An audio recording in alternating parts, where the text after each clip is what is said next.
Hello, beautiful people. Welcome to Beyond the Mat with J. Cole Yoga. Today, we're talking about a meme that I saw online today, shared by a friend of mine. And it says at the top, it's not a funny meme, it's like a word meme. And it says, what I mean when I say toxic monogamy culture. So monogamy, one and one, that's it. That's all you can have. The normalization, why is it the toxic version of that though?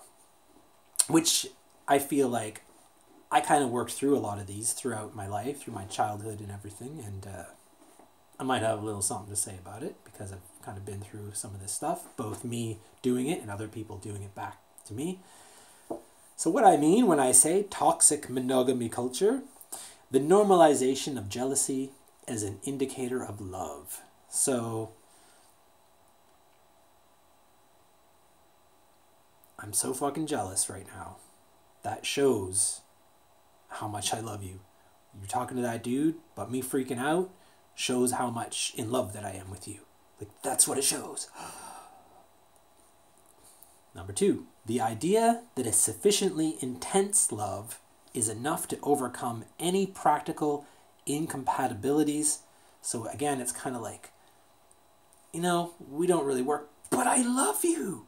Yeah, but we don't really work, but I love you. It's like, yeah, but we're not working out. Like it's not happening. I don't feel the vibes. Like, but I love you. It has to work. Like, that's not enough. Intense love is not enough.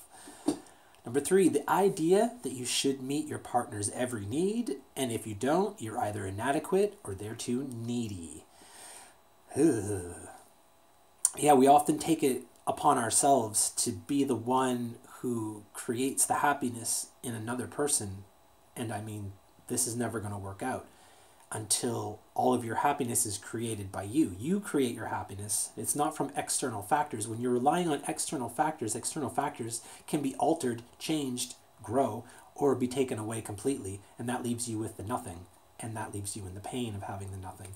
And so create your own happiness, create your own reality of what's happening, and then allow others to flow in to add to that, and you add to them, and it's kind of a mutual thing going on. So, and if they feel inadequate because of it, that's kind of like if I can't make a girlfriend happy for something, then it's all my fault. So it's like, again, it goes the other way. It's like, it's not up to me to create all of their happiness. And it shouldn't be on me in their mind to be the one making them happy. And then turning it around and saying like, oh, they're too needy. It's like, that's kind of like just the opposite of what I said. So the next one is the idea that a sufficiently intense love should cause you to cease to be attracted to anyone else. And this is the one that I know, I've been there before. And you see a beautiful girl and you just like,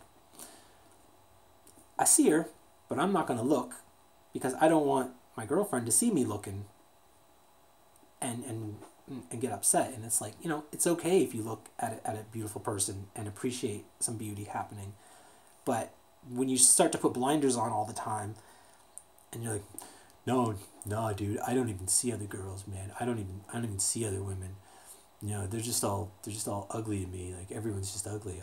I only have my queen, just the one. Things are getting a little off balance in that point.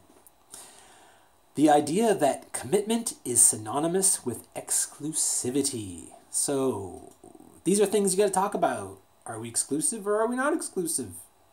It's like you're forming a partnership. If you're doing a business with somebody, you'd probably have contracts and lawyers involved. And, that might be something you want to talk about. Not contracts and lawyers, obviously, if we're talking about relationships. But although I've done that once, I had a contract with somebody. Silly early J is what was going on there. So no, they're not synonymous with exclusivity. Commitment, you can be committed to someone wholeheartedly, fully, physically, and unless you've discussed the exclusivity aspect, it's not in the same thing. The idea that marriage and children are the only valid teleological justifications for being committed to a relationship. So many people stay together because of kids. So many people have kids in order to hang on to somebody. So many people fake having kids to hang on to somebody. So many people just leave the kids out of it, man. Like, this is not how it works. I mean, back in the day, people used to, I guess, sleep in separate beds and do shit like that. But I mean, in this day and age, that's not a thing that happens anymore. The idea that your insecurities are always your partner's responsibility to tiptoe around and never your responsibility to work on. Again, this is kind of like going back to the whole happiness thing. No, they're your responsibility to work on.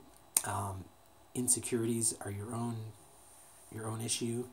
And I mean, having a partner who's there to support you and help you and work through the things is great, but it shouldn't be their responsibility to kind of like walk on eggshells. That's no fun if you're constantly having to like just live as if you're someone else. You know, you're not being yourself. Your true authentic truth is not coming out because you're trying to adapt and mold to be the person that fits in and around this other person, their life. And so that the balance is off in that case. It doesn't sound like a good thing. The idea that your value to a partner is directly proportional to the amount of time and energy they spend on you and is in zero-sum competition with everything else that they value in life.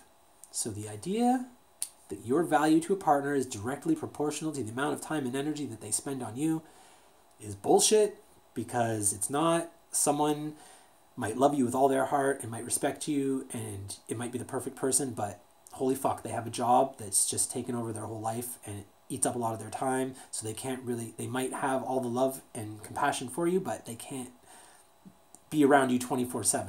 And because they're not around you 24/7, that doesn't mean that they don't love you. Second part of that was, and it is in zero-sum competition with everything else they value in life. So yeah, you can't compare these things like that. Last one. The idea that being of value to a partner should always make up a large chunk of how you value yourself. The idea that being of value to a partner should make up how you value yourself. More bullshit. And if you don't value yourself, again, this comes back to the whole happiness thing. You make your own happiness, you make your own self-value, your own self-worth. Everything else is added to that. It's not from external factors. As long as we keep looking for external factors for our lives, we will be miserable. That's it for today, folks. If you like these videos, please subscribe by clicking on the little J yoga, doing some Warrior 2 right here. Woo, woo, woo, woo, woo. If you would like to donate, click on this little guy up here. Boo, boo, boo, boo, boo, boo, boo, boo, boo. And that's it. Peace, love, and light. Namaste and all that other good noise.